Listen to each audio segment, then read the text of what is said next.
आनंदी या मालिकेत प्रेक्षकांनो असला भारी ट्विस्ट आलेला आपल्याला पाहायला मिळणार आहे ना. या मालिकेत येणार हे जबरदस्त वळण पाहून सगळ्या प्रेक्षकांना खूप म्हणजे खूप आनंद होणार आहे. इकडे आनंदी आणि धनश्रीची थोडीफार एक मैत्री, आपुलकी, प्रेमाचं नातं पाहायला मिळणार आहे. शिवाय या आपल्या शिल्पाने चक्क तिच्या लाडक्या विद्याधरचं चांगलंच थोबाड रंगवलेलं आपल्याला पाहायला मिळणार आहे. तिच्या लाडक्या युगंधरच्या जीवावर उठलेल्या या विद्याधरचं आता शिल्पा चांगलंच थोबाड फोडते आणि धनश्री विद्याधरच्या तावडीतून आनंदीला कशी सोडवते हे पाहायला खूपच मजा येणार आहे बरं का प्रेक्षकांनो. ह्या धनश्रीने पाळी लांबवायच्या गोळ्या खाल्लेल्या असतात, त्यामुळे तिच्या पोटात खूप जोरजोरात दुखत असतं. घरामध्ये इतर कोणीही नसतं. ती मोठ्या मोठ्याने ओरडत असते. तिचा आवाज ऐकून आपली आनंदी लगबगीने हॉलमध्ये येते आणि विचारते, धनश्री ताई काय झालं? तरीही धनश्री आनंदीला बोलते, तू कशाला आली आहे? मला तुझ्या हातचं काही नको.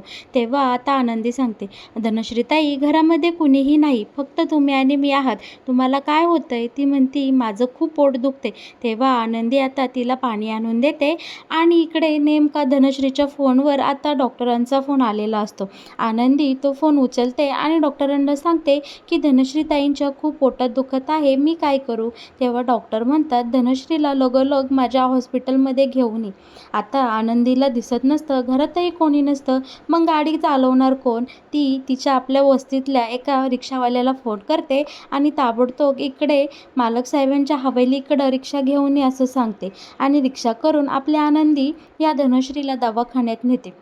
धनश्रीला आता डॉक्टरांचे वेळेत उपचार मिळतात. धनश्री आता बरी होते. डॉक्टर धनश्रीला विचारतात, तू नक्की काय खाल्लंस? तुला काय एवढा त्रास झाला? तुझं दुखणं मला काहीतरी वेगळंच वाटते. तेव्हा आनंदी बोलते की हे बघा डॉक्टर, मला तिथे हे गोळ्यांचं पाकिट सापडलं आहे. तेव्हा डॉक्टर ते गोळ्यांचं पाकिट चेक करतात आणि पाहतात तर काय, ही धनश्री पाळी लांबवायच्या गोळ्या खात असते. आता डॉक्टर धनश्रीला खूप बडबड करतात बरं का, की तू असा बावळटपणा का केलास? हे चांगलं नाही आहे तुझ्या शरीरासाठी. अगं धनश्री, मी तुला सांगितलं होतं ना की तुझ्यामध्ये काहीही दोष नाही. तू तुझ्या नवऱ्याला घेऊन ये, आपण त्याची एकदा सगळी टेस्ट करून घेऊ आणि मग बघूयात तुम्हाला कशी ट्रीटमेंट द्यायची, कशी नाही. पण पहिलं तर तू मला सांग की ह्या गोळ्या तू का खाल्ल्यास? आता धनश्री सांगू लागते की डॉक्टर, मला एका दुसऱ्या डॉक्टरांनी सांगितलं होतं, या ठराविक दिवसामध्ये जर तुम्ही दोघं एकत्र आलात तर तुम्हाला बाळ होईल आणि नेमकं माझे पाळीचे दिवस तेच होते, म्हणून मी या पाळी पुढं जायच्या गोळ्या खात होते. आता डॉक्टर या धनश्रीला खूप बडबड करतात, पण आपल्या आनंदीच्या हाताला खूपच भाजलेलं असतं बरं का. तेव्हा आनंदीला डॉक्टरांना हे दाखवायचं असतं. आनंदी डॉक्टरांना ती जखम दाखवणार तोच धनश्री बोलते, अगं आनंदी, तुझं काय आहे मध्येच? मी आणि डॉक्टर बोलतोय ना, आधी माझं होऊ दे मग तू बोल. तेव्हा डॉक्टर आता धनश्रीलाच प्राधान्य देतात आणि धनश्रीला सगळं काही समजावून सांगतात. आपली आनंदी बिचारी तिथे सगळं गप ऐकत उभी असते. आता मालक साहेब हे आरतीवर खूप चिडलेले असतात, कारण आरतीने एवढी मोठी महत्त्वाची परीक्षा दिलेली नसते. ते आरतीला खूप बडबड करतात आणि बोलतात, अगं मुली, आम्हाला शिकायला मिळालं नाही, पण तुम्ही हुशार आहात. तुमच्या शिक्षणासाठी मी एवढा धडपड करतो आणि खुशाल तुम्ही शिक्षण घेत नाही. आणि शिकणं हे स्वतःसाठी असतं, त्याच्यात इतरांची कारणं द्यायची नसतात. मला तुझं हे वागणं अजिबात पटलं नाही. आरती मालक साहेबांपुढे दयावया करते आणि बोलते, पुन्हा एकदा मी ही परीक्षा देते. पण मालक साहेब बोलतात, अजिबात नाही, आता बाद झालं. परत तुझ्या शिक्षणावर मी एकही रुपया खर्च करणार नाही आणि या या युगंधर निंबाळकरांच्या समोर असं खोटेपणाने वागणाऱ्या मुलीला अजिबात थारा नाही. तू ताबडतोब इथून निघून जा. दुसरीकडे आपली माई ही मस्तपैकी देवी आईच्या मंदिरात आनंदी आणि युगंधरसाठी नवस बोलून आलेली असते. ती आता घरातल्या सगळ्यांना देवी आईचा प्रसाद वाटत असते. तितक्यात इथे शिल्पाई येते आणि आता माई शिल्पालाही छानपैकी प्रसाद देतात. शिल्पा बोलते, अरे वा माई, देवळात गेल्या होत्या का? छान. कशासाठी गेल्या होत्या? कोणासाठी नवस केला आज? पण माई शिल्पाला उडवाउडवीची उत्तरं देते आणि बोलते, आपल्या घरात जरा सुख शांती आनंद नांदावा म्हणून मी देवी आईकडे प्रार्थना करायला गेले होते. इकडे बाबाही माईसोबत असतात. ही छान दोघेजणी गप्पा मारत असतात. तितक्यात आनंदीची बहीण आरती तिथे येते आणि बोलते की शिल्पाताई, मला माझ्या बहिणीला आनंदीला भेटायचं आहे. आता त्या आरतीला पाहून शिल्पाताईचा राग इतका वाढतो, इतका रागाचा पारा वाढतो की ती सरळ त्या आरतीला बोलते, तू इथं कशासाठी आली? तुझं हे घाणेरडं थोबाड घेऊन तू का आमच्या वाड्यात आली आहे? मला तुमच्यासारख्या गरीब मुलींचा अतिशय राग आहे. अशी गरिबासारखी ढोंग करता, थोबाडं पाडिता आणि असं गोड गोड बोलून माझ्या युगंधरला तुमच्या जाळ्यामध्ये अडकवता. तुझ्या त्या आबांनी सुद्धा असंच केलं नाही का? युगंधरला बोलला, माझ्या नातीचं काय करू? माझ्या नातीसोबत कोण लग्न करणार? आणि त्यामुळे माझ्या या सोन्यासारख्या भावाला तुझ्या आंधळ्या बहिणीसोबत लग्न करायला लागलं. तू इथून जाती का नाही? कशासाठी इथं आली? निघितली. आता माई पुढे होते आणि बोलते, अगं शिल्पा, अशी वागू नकोस. आनंदी तिची सख्खी बहीण आहे, ती तिच्या बहिणीला भेटायला येणारच ना.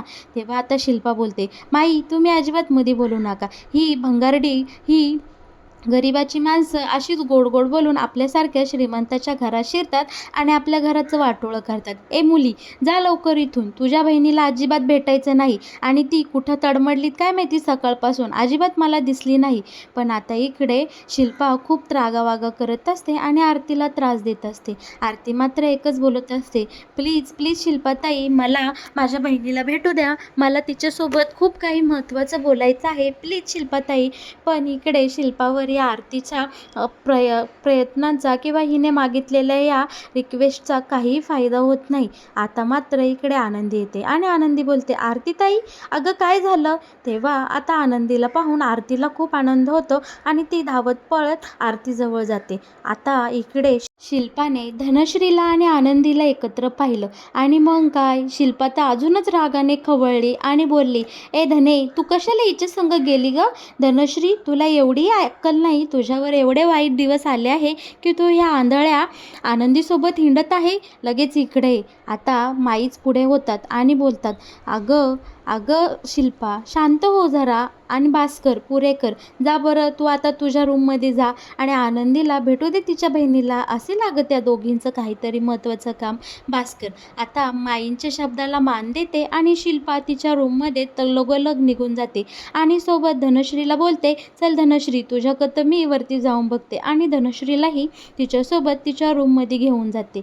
आता इथे फक्त आरती असते. माई आणि बाबा ते सुद्धा त्यांच्या रूममध्ये निघून जातात आणि सगळे नोकर चाकर आपापल्या कामाला लागतात. आरती मात्र इकडे खूप ढसाढसा रडत असते.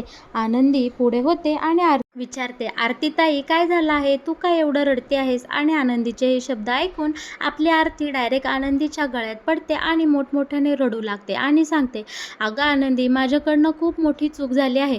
मालक साहेबांनी मला एका परीक्षेसाठी बसवलं होतं, पण ती परीक्षा दिल्यावर पास झाल्यानंतर मला मुंबईला जावं लागणार होतं आणि त्यामुळं मला आबांना आणि तुला सोडून कुठं जायचं नव्हतं, म्हणून मी ती परीक्षा नीट दिली नाही आणि मी त्या परीक्षेत नापास झाले. यामुळे आबा माझ्यावर खूप चिडले आहे. कित्येक दिवस झाले ते माझ्यासोबत बोलत नाही आणि मी आज मालक साहेबांकडे गेले आणि त्यांना विनंती केली की ही परीक्षा मला पुन्हा एकदा देऊ द्या.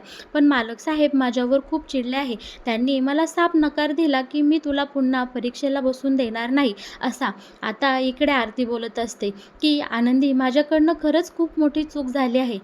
आता आरतीचं घडला सगळा प्रकार ऐकून घेतल्यानंतर आनंदी बोलते की आरतीताई, तू खूप मोठी चूक केली आहे. आपल्या गरिबासाठी शिक्षण हा खूप मोठा म्हणजे खूप मोठा उपयोगाची गोष्ट आहे. तू जर शिकली असतीस तर आपली काहीतरी चांगली प्रगती झाली आहे. तू तुझ्या हाताने तुझ्या पायावर धोंडा मारून घेतला आहेस. खरं तर आरतीताई, तुझी खूप मोठी चूक झाली आहे आणि मलाही तुझं हे वागणं अजिबात पटलं नाही. तू मालक साहेबांचा सुद्धा विश्वास तोडला आहे, शिवाय आपल्या आबांना खूप दुखवलं आहे. तेव्हा आता इकडे आरती बोलते, हो आनंदी, मला माझी सगळी चूक मान्य आहे, म्हणून तर मी तुझ्याकडं आले आहे. प्लीज तू माझ्यासाठी एक गोष्ट करशील का? तेव्हा आता इकडे आनंदी बोलते, हो आरतीताई, मी तुझ्यासाठी काहीही करायला तयार आहे. तेव्हा आता आरती बोलते, आनंदी, मालक साहेब हे तुझे मिस्टर आहेत. ते त्यांना तू काही हक्काने सांगितलं तर ते नक्कीच तुझं ऐकतील. प्लीज मालक साहेबांना सांग ना गं, मला पुन्हा एकदा परीक्षेला बसण्याची संधी देण्यासाठी. प्लीज आनंदी, तू त्यांना हक्काने काही सांगितलं आणि ते तुला देणार नाही असं कधीही होणार नाही. इकडे आनंदी मात्र आता डायरेक्टच जागेवरची उठते आणि आरतीसोबत बोलू लागते. हे बघ आरतीताई, तुझी चूक झाली आहे आणि आपण आपल्या आबांच्या स्वाभिमानी नाती आहोत आणि आपण मालक साहेबांसमोर अशी भीक मागायची. आपण त्यांना बोलायचं की माझ्या बहिणीला तुम्ही पुन्हा एकदा परीक्षेला बसून दे. हे बघ आरतीताई, मला हे अजिबात पटत नाही. आपण आपला स्वाभिमान घाण ठेवू शकत नाही. आपण स्वाभिमानाने जगलो आणि इथून पुढेही स्वाभिमानानेच जगायचं. अजिबात मालक साहेबांपुढे दयावया करून असं आपलं काम करून घ्यायचं नाही. जे काही मिळवायचं ते आपल्या जिद्दीने आणि चिकाटीनेच मिळवायचं. मला हे तुझं गोष्ट अजिबात पटत नाही. मी मालक साहेबांना अजिबात तुझ्यासाठी शब्द टाकणार नाही. आणि बरं का प्रेक्षकांनो, आपला युगंधर हे सगळं पाठीमागं उभं राहून आनंदीचं बोलणं ऐकत असतो. युगंधर आनंदीमध्ये किती स्वाभिमान आहे हे सगळं निहाळत असतो. युगंधरला आनंदीचं बोलणं ऐकून खूप आनंद झालेला असतो. बरं का, इकडे आता आरतीलाही आनंदीचं म्हणणे पटलेलं असतं आणि आरती आनंदीला बोलते, ठीक आहे आनंदी, तुलाही जर असं वाटत असेल तर मी नाही मालक साहेबांना पुन्हा पुन्हा विनवणी करणार किंवा तूही माझ्यासाठी त्यांच्याकडे शब्द टाकू नको. आता घडलं ते घडलं. मी पुन्हा एकदा नव्यानेच प्रयत्न करीन आणि नवीन काहीतरी करून दाखवेल. इकडे आनंदी आणि आता आरती एकमेकींना छान मिठी मारतात. पण मालक साहेबांच्या नजरेमध्ये आता आनंदीविषयी अजूनच आदर आणि मानसन्मान वाढलेला असतो. आनंदीसारखी स्वाभिमानी मुलगी मालक साहेबांनी कधीही पाहिलेली नसती बरं का. छानपैकी नवीन दिवसाची नवीन सुरुवात झालेली असती. मालक साहेब हे फॅक्टरीला आलेले असतात आणि शिर्केंलाही त्यांनी ताबडतोब बोलावून घेतलेलं असतं. मालक साहेबांनी शिर्केला सांगितलेलं असतं की ती आरती आहे ना, तिला पुन्हा एकदा परीक्षेला बसू द्या. तिची पुन्हा एकदा परीक्षेला बसण्याची तयारी करा आणि तिचा फॉर्म पुन्हा एकदा भरा. शिर्केंला इकडं खूप आनंद झालेला असतो. पण या विद्याधरने नालायकाने मात्र त्या फॅक्टरीच्या पिऊनला हाताशी धरून खूप मोठा असा घाणेरडा प्लॅन केलेला असतो. तो प्लॅन जवळजवळ आपल्या युगंधरच्या जीवावरच बेतणारा असतो. इकडे त्याने त्या पिऊनला मालक साहेबांच्या ब्लॅक कॉफीमध्ये एक असं औषध मिक्स करायला सांगितलेलं असतं की त्याने मालक साहेबांच्या जीवाला धोकाच निर्माण होणार असतो. आता ह्या विद्याधरच्या सांगण्यावरून हा पिऊन मालक साहेबांच्या ब्लॅक कॉफीमध्ये ही गोळी मिसळतो आणि ती कॉफी मालक साहेब घेतात आणि ती कॉफी प्यायल्यानंतर इकडे मालक साहेबांना खूप कसं तरी झालेलं असतं. त्यांना एकदम हातापायाला घाम फुटलेला असतो, थरकाप सुटलेला असतो आणि ते चक्कर येऊन पडायलाच लागलेले असतात. इकडे शिर्के खूप घाबरलेले असतात. त्यांना मालक साहेबांना नक्की काय झालं याचा काहीही अंदाज येत नव्हतो. ते घाईघाईने मालक साहेबांजवळ जातात आणि बोलतात, मालक साहेब, तुम्हाला काय झालं आहे? तुम्हाला नक्की काय होतंय आणि हे काय पेलं तुम्ही नक्की? कशामुळे तुम्हाला असा त्रास होतोय?